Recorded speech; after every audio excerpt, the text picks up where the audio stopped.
Good morning. It is time for the Thursday morning first cup of coffee and Spy Flight pre-flight on Patreon and special today on YouTube. Hello, my name is Dave. Welcome to the channels. Welcome if you are new. It is first cup of coffee time, and this is normally a video that I do over on Patreon. But today we are talking about Cross the Pond, and this is going to be sort of like a list of what it is that I'm going to be doing today to get ready for Cross the Pond on Saturday. It is the Thursday before Cross the Pond, and this is not going to be a list of do's and don'ts. There's some good videos if you want do's and don'ts, but this is just what I'm doing, and maybe by sharing what I'm doing, this will help you out. First things first, we have our priorities straight. The coffee is ready to go, and I've already started doing a little bit of planning. My route is going to be Hamburg to Chicago, and I'm already starting to take a look at a couple of these things to figure out what it is that I need to be doing and be prepared for once it's time to go and start doing the flight. I'm taking the A310 from AnyBuilds on today's flight, and one of the first things that I'm going to do is go over to the Cross the Pond website. It's easy, ctp.vatsim.net. You will need to log in with your pilot ID, go to your dashboard, and over here that this is going to do is this is going to give you, all right, there's my departure time, 13:24 Zulu, Hamburg to Chicago. Oh, look at this, the briefing pages have arrived. So I'm going to download these briefing pages. These are PDF files. No route detail is next. They say check back 6 to 12 hours before the event, and they should have my route. So I've already got my departure and my arrival PDFs. They're already set up here, and in fact, I've even had a look at them. So starting off here, this is the Hamburg departure, and if they're not very long, this is 7 pages. And one of the things that I've already learned about this one is to be sure not to use the yellow taxi line for pushback and start. They want you on the blue and the orange lines. It's little things like this that are really going to help you get going. You know, another one here for Chicago O'Hare. A little thing, if you're told to monitor a frequency when it's switched, that means you don't have to check in. You just listen and wait for the controller to call you. I wish more controllers would do it that way, especially in busy events and stuff, because you can't break in. So when the controller needs you, they'll talk to you. All sorts of things like that. So one of the things also about my departure time here, my dashboard page, we all have slots. We have a takeoff time, and mine is 13:24 Zulu. Now, most of the time in Flight Sim, we could honestly care less about things like an on-time departure.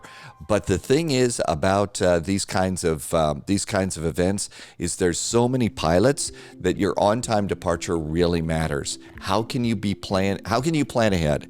Well, what I've been doing is something called backtiming. I'm showing you a lot of numbers right here, but this is my back time departure chart. Now, if you look in the description below on Patreon and YouTube, you will find a blank version of this. So what you can do is copy and paste it into your own notepad and back time your own departure. And this is a chart that you start at the bottom, okay? Start at the bottom, and that's your takeoff time. Put that over in there. So mine's 13:24 Zulu, and I've converted that to local time, what I call spy time, because I think I'm clever.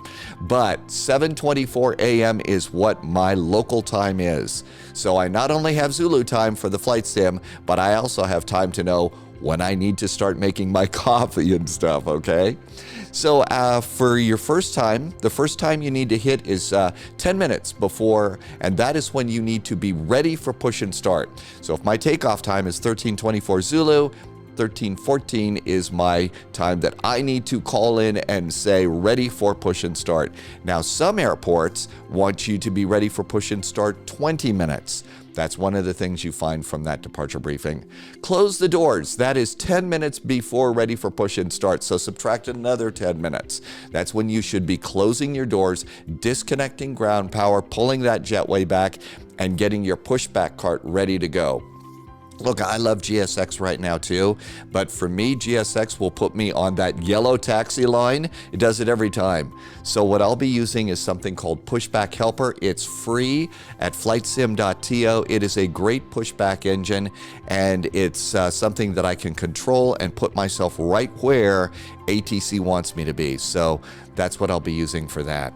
The next time up is load fuel packs and cargo. That's 30 minutes. Now, unless you've got like a 747 or something like that, a big monster airplane, 30 minutes is probably going to be good. That's also when you're going to enter your flight plan, get the McDo or the FMC ready to go. So that is a 30-minute. And then before that, it's 10 minutes when you should have your simulator powered up and you should be turning power on your airplane. And that is an hour before your time slot. Now, some people can go racing through this.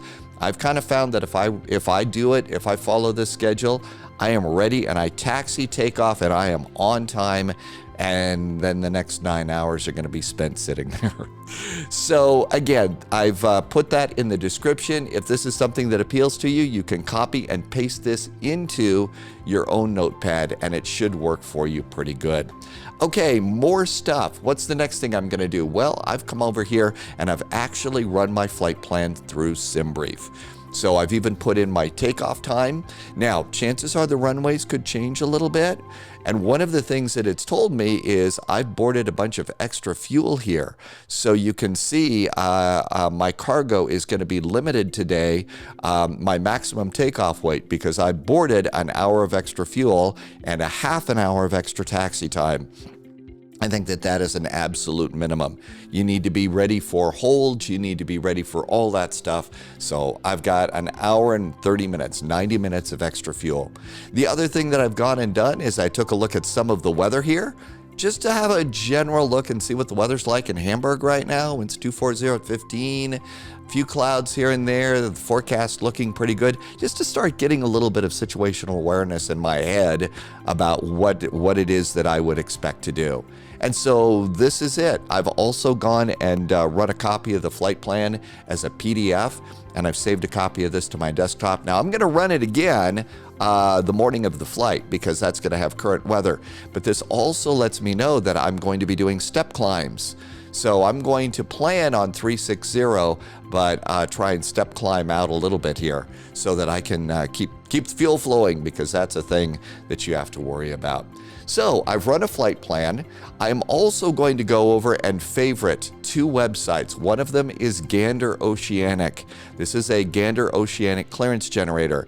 You fill this out, it tells you exactly what to say. If you have to vocally, over the radio, talk and say and request your tracks. The other cool thing about Gander Oceanic, this website, what's really cool is it's also a great place to read up on how to do the oceanic stuff. I know we only do this like twice a year, 3 times a year. So the cool thing about this is a nice reminder. I'm also going to favorite the NAT Track website. This is the one that they're going to be using and hope we all use to please go ahead and request your tracks via the web. That's going to cut down on radio traffic, and it's a really great way to get your oceanic clearances. So I've favorited both of these. I put them right here on my toolbar. I'm all ready to go, and that way I don't have to go hunting around for it when it's panic time. The next thing that I went over to Navigraph, and I actually imported the flight plan in here. And so here is my flight plan right now.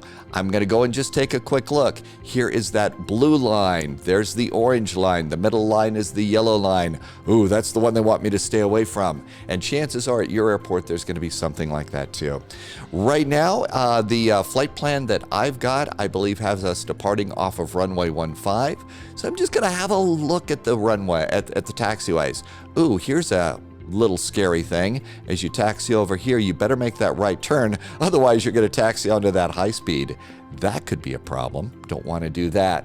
So I'm also taking a look at this, and the current departure that I'm going to do is the LSOB departure. So my runway, we're going to take off to DH202, 2,000 feet, make a couple of tight turns at 210 knots. We're not going to go too terribly fast, and we're exiting about 4,000 feet at LSOB. Oh, and the controllers really like it if you'll take a look over here and have a look at your initial climb clearance.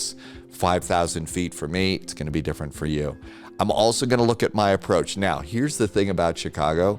Whenever SimBrief gives me the windy arrival, they always want me to switch to another one. I don't know what it is. And they're not doing it to be a problem or make you program your FMC. That's just what controllers do. They have to change these things. So be ready for a change. That's what I'm going to do. And pretty much, you know, I get an extra pint or something like that if they change it. That's my little bet there. So, but they don't like windy for some reason. So anyway, I'm going to be coming in on the windy arrival. And right now, Chicago is landing on the 10s, but we should also be ready to go and make a switch on the runways. We're going to be in the air for 9 hours, so chances are the weather will change. One of the things that I got in my in the PDF file from reading over here over on Chicago was they want you to, where was it? So I don't know where it was. Ground, no, it was on the approach. I don't see it. But what they were basically saying is if you're coming in from the west and landing east, no, regardless, they want you to have this checkpoint, the checkpoint that's way out here, Gibbons, programmed into your FMC. That you're going to probably need that. So that was just another little tidbit that I got from reading the PDFs. I'm also just going to take a look and see my platform altitude, 2,300. ILS is going to be the minimums, 872 feet. I'm also going to look here and see, okay, if we're coming in on 10 center, we're going to probably exit here at Papa 6. And usually Chicago will make you do Echo, Echo, or Charlie, Charlie, something like that to get into the gate area. And that's another thing that I'm going to do. I'm going to go and pre-choose some gates. So do you have Flight Radar 24 or do you have Flight Aware?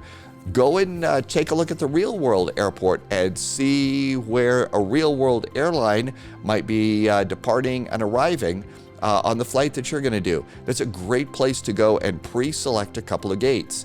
And I'm just going to have them in my head. Now, they may not be available, but as soon as you get off the runway and the tower says ground point Niner, you check in and say, hi, it's me. And the first thing ground says, hey, say parking. And the worst thing you could do is repeat the word parking. They don't think that's funny. But what you could do is if you've got in your flight notes, gate Charlie 20, then at that point in time, that gives them the controller. They're going to be able to start routing you around a heck of a lot faster. You could also just say first available, but if you rattle off a gate number or something like that, that is going to make that controller extra happy with you. So pre-choose a couple of gates. For me today, one of the things that I'm also going to do is over on the Spy flight, one of the things that I'm going to do is I'm going to do a couple of practice flights. I'm going to take my airplane, the one I'm going to use, the A310, and I'm going to take off from my local airport, from my departure airport on VATSIM. And I'm not going to go and do the whole route today. I'm just going to go like, 400 miles away. So this is going to be the first flight that I do on the Spy flight today on Twitch. We're going to take off from Hamburg and we're going to go over to Gatwick. And then the next flight that I'm going to do on Twitch is I'm going to choose another airport like, say, Buffalo and fly into Chicago. And I'm going to do it on VATSIM. There might not be ATC, but that's going to start getting me ready to start thinking about the flight. So that's going to be today, Thursday on Twitch, 1900 Zulu. You're welcome to join us there. I hope you will. Another couple of things that I'm starting to do right now is I'm starting to think about snacks and things like that. Look, there's going to be some times in the flight where you're going to need another cup of coffee. You're going to need to go and recycle your coffee. You're going to be hungry and you're going to call ATC and say 10 away from the airplane, and they're going to say, no. So one of the things is I've got some small snacks that I'm going to have ready and sitting right over here. I have a small little thermos type of a thing. So I'll make like 3 cups of coffee and I'll be all ready to go. So I've got all of my snacks and they will be 100% ready to go. And there you go. That's kind of my plan. So there's my back timing, there's my route, that's what I'm going to do to get ready. And usually if I do these things, some of them might seem a little silly, but it does actually result in me having a lot more fun and a lot less confusion on something like this. I need to say a huge thank you to the secret agents over on Patreon helping me grow the Spy flight. Thank you, Richard, Tim Dog, Blazers in 2000, Andy Eagle, T-Mark, Irish Wheels, JSG Droid, Accidental Bert, Neil Sunjammer Roberts, and Tim Arnold, thank you for being secret agents.